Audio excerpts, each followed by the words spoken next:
Avis vascular centre మన దేశంలోనే the best varicose vein hospital.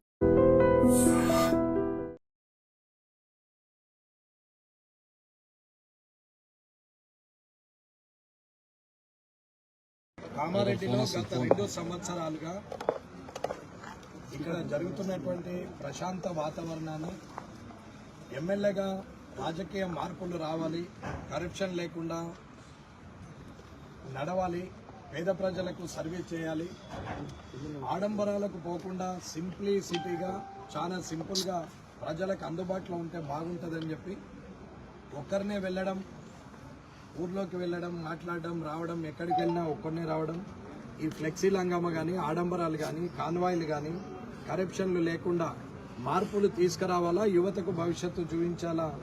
రాజకీయం అంటే అది కలెక్షన్ కాదు, ఖాదీ అంటే కలెక్షన్ కాదు, అది సర్వీస్ అనేది తెలవాలా. తెలుపుదనానికి చిమము ప్రజలకు సేవ చేయడం అనేది తెలవాలని చెప్పేసి నేను ప్రయత్నం చేస్తూ వస్తుంటే అధికారం ఉంది కదా అనే అహంకారంతో గత 2 సంవత్సరాలుగా ప్రభుత్వ సలహాదారుగా వచ్చిన తర్వాత నుండి ముఖ్యమంత్రి రేవంత్ రెడ్డి గారు ఓటమి చెందిన ఈ ప్రాంతం నుంచి అతనికి ప్రభుత్వ సలహాదారుగా ఇచ్చిన తర్వాత నేనే మొత్తం చేస్తున్నా, ఈ 40 ఏళ్ళు ఏమీ చేయకుండా ఇప్పుడే నేను మొత్తం చేస్తున్నా అన్నంత ఆత్రంతో ఇన్ఛార్జ్ మినిస్టర్లను పెట్టి ఇష్టం ఉన్నట్టు వ్యవహరిస్తూ ఉంటే, క్వాలిటీ లేని వర్క్ చేస్తూ ఉంటే అడ్డుకున్నటువంటి వ్యక్తిని డబ్బులు ప్రభుత్వం నుంచి అధికారుల ద్వారా నేను రాసిన లెటర్ల ద్వారా వచ్చిన శాంక్షన్స్ని నేను తెప్పించిన అని చెప్పుకుంటూ ఇన్ఛార్జ్ మినిస్టర్ని తీసుకొచ్చుకుంటూ ప్రోటోకాల్ లేదు అని నేను మాట్లాడడం వల్ల అధికారులు వెంట వెళ్ళలేకపోవడం వల్ల ఇన్ఛార్జ్ మినిస్టర్ని పెట్టుకొని రాజకీయం చేస్తున్నటువంటి ఈ షబ్బీర్ అలీ చేస్తూ ఉండని చూద్దాం, ఇంకొక 2 సంవత్సరాలు, ఇంకొక సంవత్సరం వరకు చూద్దాం, ఏమీ ఇబ్బంది లేదు అని చెప్పి ఆలోచిస్తూ కొంచెం ప్రజల పక్షాన చూసాం.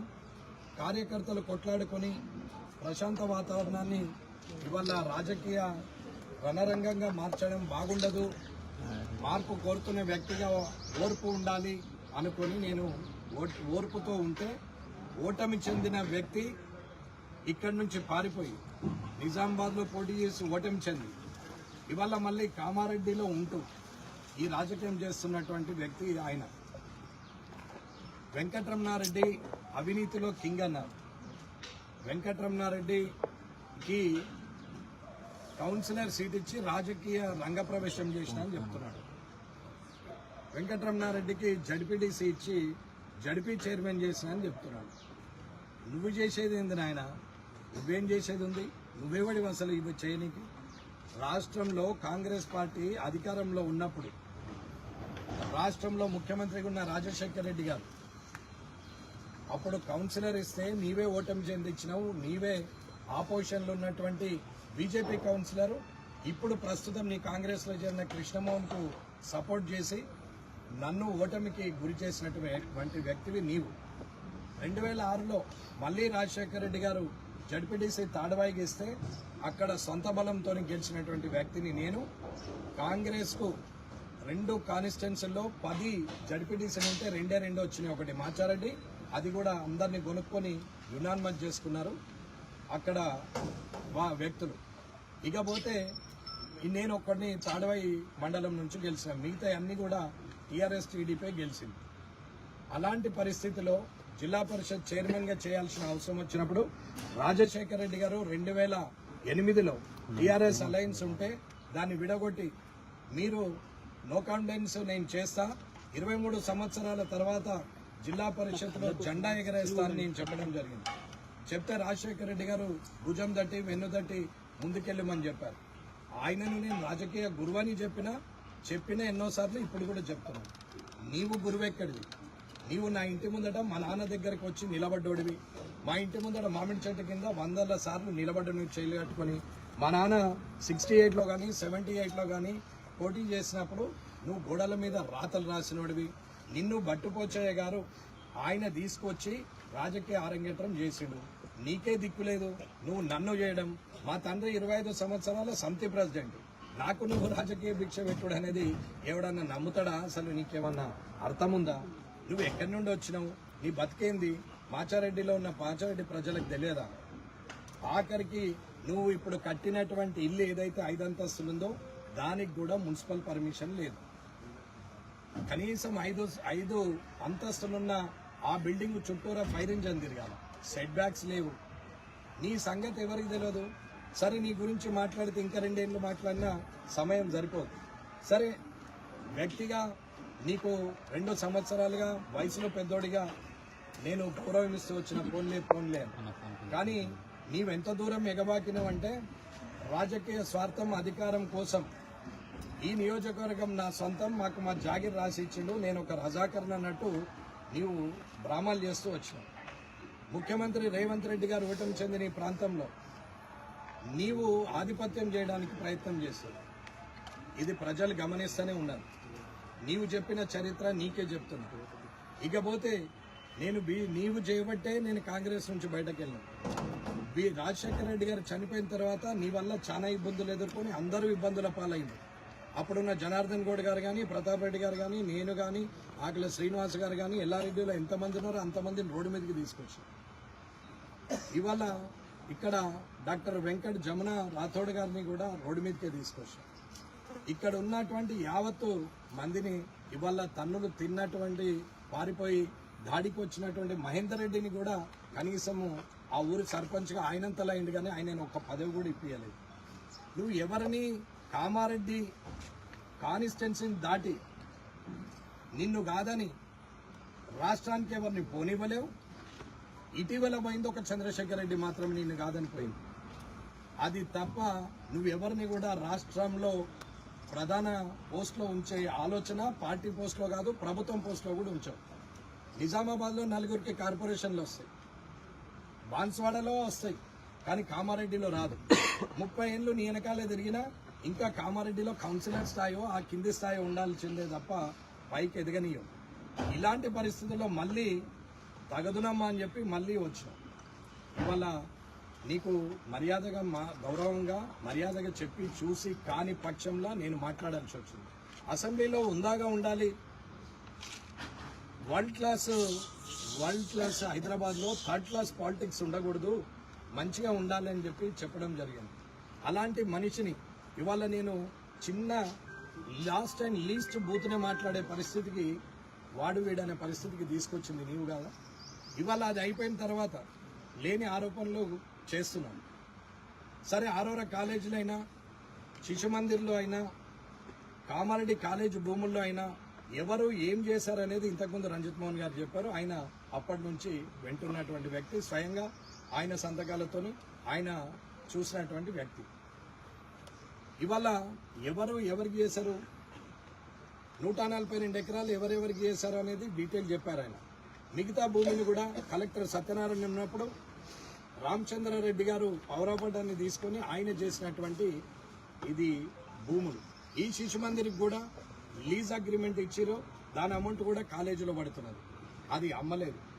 నీకేది దోస్తుంది చిన్నపిల్లలకు చెప్పి తిట్టండి, నోటికి వచ్చినట్టు మాట్లాడరు, వాళ్ళు దో తిప్పుతాం, ఆయన పాయింట్ తిప్పుతాం, మీరు ఏమో చేస్తాం, పలుగొడతాం అంటే ఇవాళ అర్థమైంది కదా అన్న, ఓన్లీ పలుగుతుంది అన్న. ఇది ముహూర్తం, ఇది ఓన్లీ ముహూర్తం, ట్రైలర్. మీకు సినిమా ముందట ఉన్నది. మీరేమో అనుకుంటున్నారు, మర్యాద ఉంటే మర్యాదగానే ఉంటుంది. మర్యాద తప్పితే ఖాళీ ఒక 100 మంది కూడా లేని పరిస్థితులలో ఇలాంటి పరిస్థితి ఎదుర్కొన్నారు మీరు. ఒకవేళ నేను ఎవరో రావద్దని మెసేజ్ గ్రామాల్లో పెట్టినా కాబట్టి ఎవరు రాలే. ఒకవేళ నేనే రండి అంటే తక్క నీ మనుషులుంటే లెక్క పెట్టేసుకు ఒక 4000 మంది వస్తారు. నీవు అనుకుంటున్నావు ఊర్లలోకి వస్తే ఈపులు పలగొడతాం, చెప్పులతో కొడతాం, నిన్ను గుద్దుతాం, ప్రత్యక్ష దాడికి దిగుతాం, నిన్ను చంపేస్తామని బెదిరిస్తున్నారు కదా. మీరు బెదిరించినందుకు నేను ఎస్పీ గారికి ఆల్రెడీ లెటర్ ఇచ్చిన. నాకు వీళ్ళందరూ ప్రత్యక్ష దాడికి దిగుతామని బెదిరిస్తున్నారు, రేపు ప్రొద్దున నాకేదైనా జరిగితే మీదే బాధ్యత అని ఎస్పీ గారికి మొన్ననే లెటర్ ఇచ్చిన. నేను అనుమానించినట్టు ఇలా ఆ పనికి పూనుకున్నాను.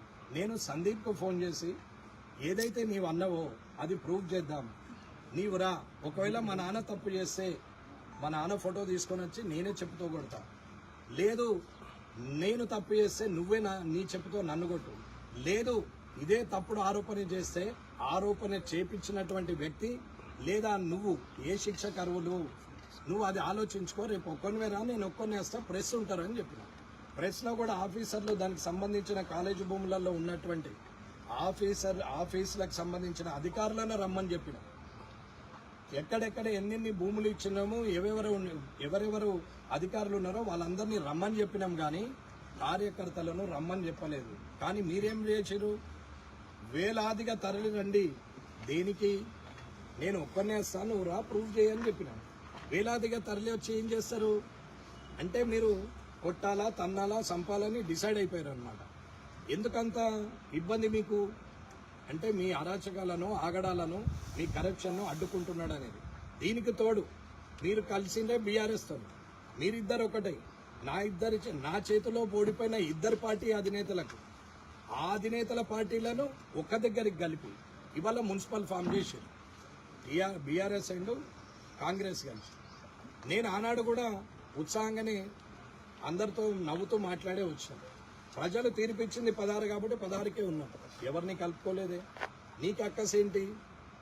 అవినీతి జరగనీయనని చెప్పాను తప్ప వేరే విషయం ఏం లేదు. సరే అయింది, ఆ రోజుతో వచ్చినాక ఊరుకోవచ్చు. నీ మనుషులతో కొట్టిస్తా బిట్టిస్తాను. నేను రేపటి నుంచి గ్రామాల్లోకి వస్తా, ఎవడు అడ్డుకుంటాడో చూస్తా. నేను వస్తా, వచ్చేవాళ్ళు వస్తారు. దమ్మున్నోడు ఎవడైనా అడ్డుకోవచ్చు, ఏం పర్వాలేదు. నేను పేపర్ కోసం చెప్పట్లేదు. ఇవాళ నేను ఏదైతే చెప్పినో ఒక్కరు రమ్మని చెప్పినా నేను ఒక్కరినే వస్తున్నా అన్న. నువ్వు వేలాదిగా తరలి రమ్మన్నా నేను రావడానికే సిద్ధంగా ఉన్నా. కానీ నేను పెట్టింది మెసేజ్ 2:42కు పాత్రికేయులకు పెట్టిన. ఫైనల్ మెసేజ్ 3:12కు పంపించిన. ఇది రికార్డుకు టైంతో సహా చెప్తున్నా. దాని తర్వాత మీరు వేలాదిగా రండి అని మీరు మెసేజ్లు పెట్టారు. అయినా నేను సిద్ధంగానే ఉన్నాం. రాత్రి 8 గంటలకు బాన్స్వాడలో గొడవ స్టార్ట్ అయింది. రాత్రి 8 గంటలకు బాన్స్వాడలో గొడవ మొదలైంది. అక్కడ హిందూ ముస్లిం గొడవలు చాలా అయిన తర్వాత ఎస్పీ గారు అక్కడి నుంచే ఫోన్ చేసి మాట్లాడి, మీరు ఇక్కడ ఏమన్నా మాట్లాడగలిగే ఆపిస్తే బాగుంటుందంటే, ల్యాండ్ ఆర్డర్ ఇష్యూ కాబట్టి నేను కూడా అక్కడ ఉన్నటువంటి బీజేపీ వాళ్ళని, హిందువాహిని వాళ్ళను, అన్యక్షేత్రాల వాళ్ళందరితో మాట్లాడి ఏదైతే తప్పు చేసినటువంటి వ్యక్తి ఉన్నాడో ఆ తప్పు చేసిన వ్యక్తిని ఎస్పీ గారు మేము శిక్షిస్తాము, ఈ గొడవను ఆపితే బాగుంటుంది, ల్యాండ్ ఆర్డర్ ఇష్యూ వస్తున్నది, వేలాది మంది పోలీసులు ఇక్కడికి వచ్చి, వందలాది మంది పోలీసులు వచ్చినాం, వేలాది మంది ప్రజలు వస్తున్నారు, ఇబ్బందులు అవుతుంది అని చెప్తే నేను మాట్లాడాను. ఇక్కడున్న చైతన్యరెడ్డి గారు, ఇక్కడున్న సిఐ నరహరి గారు, అక్కడ ఉన్నటువంటి ఎస్పీ గారు, అందరూ అక్కడున్న ఏఎస్పీలు అందరూ ఫోన్ చేస్తే సరే అని మాట్లాడినాం. రాత్రి 12:30 వరకు అది మొత్తం సద్దుమనేటట్టు చేశారు. ఉదయం లేచి నేను వస్తే అక్కడ పోలీసులు, ఇక్కడ పోలీసులు వేలాదిగా తరలిరండి అని మీరు పెట్టిన మెసేజ్లను చూసుకొని నేను బయలుదేరుతుంటే ఇంటి ముందట సుమారు 100 మంది పోలీసులు ఉన్నారు. 7:30కి మీరే 9:30, నేను 10 అన్నా, మీరు 8:30 అన్నారు, మళ్ళా 9:30 అన్నారు. సరే మీకన్నా ముందు నేనే వస్తా అనుకున్నా, ఒక్కడనే బయలుదేరినాం వితౌట్ గన్మెన్స్. కానీ పోలీసులు అడ్డుకున్నారు. ఎస్పీ గారు ఫోన్ చేసి, అన్నీ తెలిసిన వ్యక్తులు, మీరంటే గౌరవం ఉంది, మీరు ల్యాండ్ ఆర్డర్ను కాపాడతారు అనుకున్నాం, ఇన్ని రోజులు ప్రశాంతంగా ఉన్న కాన్స్టిట్యున్సీని రణరంగంగా మారుతున్నది, మీరు సహకరిస్తే బాగుంటుంది. బాన్స్వాడలో సమస్య చాలా జటిలంగా ఉంది, మీకు కూడా తెలుసు. ఇక్కడ 144 సెక్షన్ ఉంది, మళ్ళీ కామారెడ్డిలో అంటే ఈ పోలీస్ ఆ పోలీస్ చాలా సఫర్ అవుతామండి, ఒక్కసారి మీరు ఇల్లు కదలకుంటే మిగతాదంతా మేము చూసుకుంటామంటే సరే మంచిది పర్వాలేదు. కానీ కలెక్టర్ గారు రెవెన్యూ రికార్డ్స్ని తెప్పించి, ఈసీలు పహానీలు తెప్పించి, ఈ 263 ఎకరాల నర ఎంతైతే భూమి ఉందో ఈ భూమిలో ఒక్క ఇంచు కూడా ఎటన్నా పోతే నేను రాజీనామా చేస్తా, లేదు అంటే కలెక్టర్ గారు ప్రకటించాలి. ఈ భూముల విషయం 30 ఏళ్లుగా బదనాం చేసుకుంటూ తిరుగుతున్నారు నన్ను, మా తండ్రి గారిని. ఇవాళ ఎవడెవడో లేచినోడు లేవనోడు, వెంట్రుక పుట్టినప్పుడు కూడా పుట్టినటువంటి వ్యక్తి అటువంటి వాడు కూడా ఇవాళ మాట్లాడుతూ ఉంటే కుటుంబాన్ని అవినీతి పరులు అని చెప్తే 263 ఎకరాలు తయారు చేసినప్పుడు చుట్టుపక్కల మేము 100 ఎకరాలు కబ్జా పెట్టాలి, ఎక్కడ అరగజం లేదు. ఇవాళ 263 ఎకరాలు ఒక్క గజం అమ్మితే నిరూపించమంటే నిరూపించరు. కానీ ప్రతిసారి అవినీతి అవినీతి అని అంటాడు. ఇదే దొంగ ఆ రోజు ఇలాగే చేశారు, మళ్ళీ ఈ రోజు అలాగే చేస్తున్నాడు. కాబట్టి నిరూపించుకోవాల్సిన బాధ్యత నాది. ఇది నా విషయము, నన్ను అన్నారు కాబట్టి కార్యకర్తలు రావద్దు, ఒక్కడనే వస్తా అని చెప్పడం జరిగింది. నేను వెళ్ళితే పోలీసులు ఆపిండ్రు కాబట్టి ల్యాండ్ ఆర్డర్ ఇష్యూ ఉందంటే ఇంట్లో ఉన్నా. ఇంట్లో ఉంటే దొంగలాగే ఇంట్లో ఉన్నాడని అంటున్నారు. దొంగ ఎవరో ప్రజలకు తెలుసు, దొరెవడో ప్రజలకు తెలుసు. ఎవడు ఎవరికి సాయం చేసిండు, ఎవడు అమ్ముకున్నాడు, ఎవడు సంపాదించుకున్నాడు, ఎవడు ఎంతటి నీతిమంతుడో. ఇవాళ నువ్వు కట్టిన ఇల్లును చూస్తే దానికి పర్మిషన్ లేదంటే, నువ్వు కనీసం బెటర్మెంట్ కట్టలేవంటే, పర్మిషన్ లేని ఇల్లు కట్టినవంటే నువ్వెంత నిజాయితీపరుడువో అందరికీ తెలుస్తుంది. కింది వాళ్ళతోని ఏదేదో మాట్లాడించి చెప్పి ఇష్టం ఉన్నట్టు మాట్లాడిస్తున్నావు. సరే, మాట్లాడిన వాడికి భవిష్యత్తే సమాధానం చెప్తుంది, కానీ నీకు నేనే సమాధానం చెప్తా. నీవు అనుకుంటున్నావు నేను మొన్న ఆరోపించిన నీ కొడుకు రేప్ కేసు నుంచి మొదలు పెడితే నేను ఆరోపించిన ప్రతి ఒక్కటి కూడా నేను సాక్ష్యంతోనే మాట్లాడు. ఊరుకునే ప్రసక్తే లేదు. మీ ఇయ్యంపుడు ఏకైకాన్ని కావచ్చు, మీకు పోలీస్ సపోర్ట్ ఉండొచ్చు, ఇవాళ అధికారంలో కాంగ్రెస్ ఉండొచ్చు, ముఖ్యమంత్రి రేవంత్ రెడ్డి నీకు మద్దతు ఉండొచ్చు.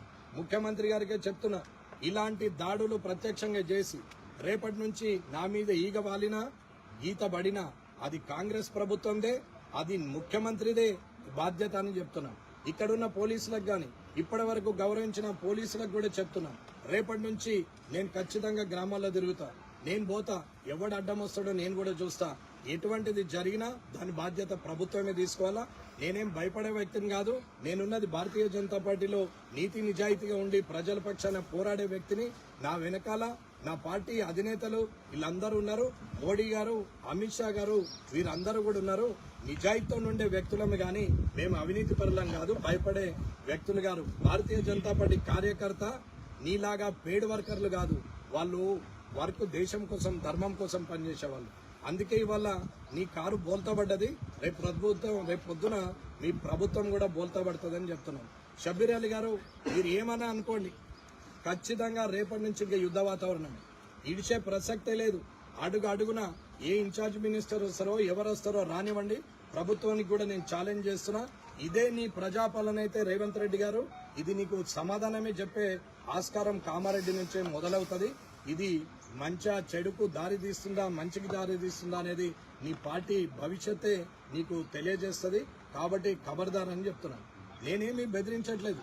ముఖ్యమంత్రి గారికి డైరెక్ట్గా చెప్తున్నాను, ఓటమి చెందిన మీరు వచ్చి కామారెడ్డిలో ఎలాంటి కార్యక్రమం చేసినా నేను ఆహ్వానం పలుకుతా. ఎందుకంటే మీరు ముఖ్యమంత్రిగా ఉన్నారు, ఇక్కడ ఓటమి చెందిన కాబట్టి. ఓటమి చెందిన వ్యక్తి కన్నా మీరు ఇవాళ ముఖ్యమంత్రి స్థానంలో ఉన్నారు కాబట్టి మీకు నేను మర్యాద ఇస్తా. మీరు వస్తే చేస్తా. కానీ 9 సార్లు టికెట్ ఇస్తే 7 సార్లు ఓడిపోయిన వ్యక్తి, ఏడ నిలబెట్టినా గానీ గెలవలేని వ్యక్తి, కనీసము ఇవాళ ఒక 100 కోట్లనే ఈ సంవత్సరంలో సంపాదించినటువంటి అత్యంత నీచంగా, అత్యంత కరప్షన్ చేసే, అతి డబ్బుల లాలుచున్నటువంటి ఆ వ్యక్తిని ఇవాళ కామారెడ్డి మీద మీరు వదులుతా అంటే ఊరుకునే ప్రసక్తే లేదు. నిర్ణయం మీది. మీ నిర్ణయాన్ని బట్టే నా నిర్ణయం ఉంటుంది. ఇది మీకు నాకే యుద్ధం అనుకుంటున్నా. నడమల పారిపోయిన వ్యక్తితో నాకు యుద్ధం లేదు. కాబట్టి రేవంత్ రెడ్డి గారు, మీరు ఆలోచించుకోండి. ఇంతకుముందే నేను మిమ్మల్ని కలిసి చెప్పిన, సీఎంఆర్ఎఫ్ గురించి మాట్లాడినప్పుడే ఈ వ్యక్తి గురించి మీకు డీటెయిల్డ్గా చెప్పిన. మీరు మాట్లాడిరు, విన్నరు, ఊరుకున్నారు. తిరిగి నేను సంవత్సరంన్నర ఓపిక పట్టిన, కానీ ఇక ఓపిక పట్టే ప్రసక్తే లేదు. కాబట్టి మీరే ఆలోచించుకొని నిర్ణయం తీసుకోవాలని తెలియజేస్తున్నా. జై హింద్, జై భారత్.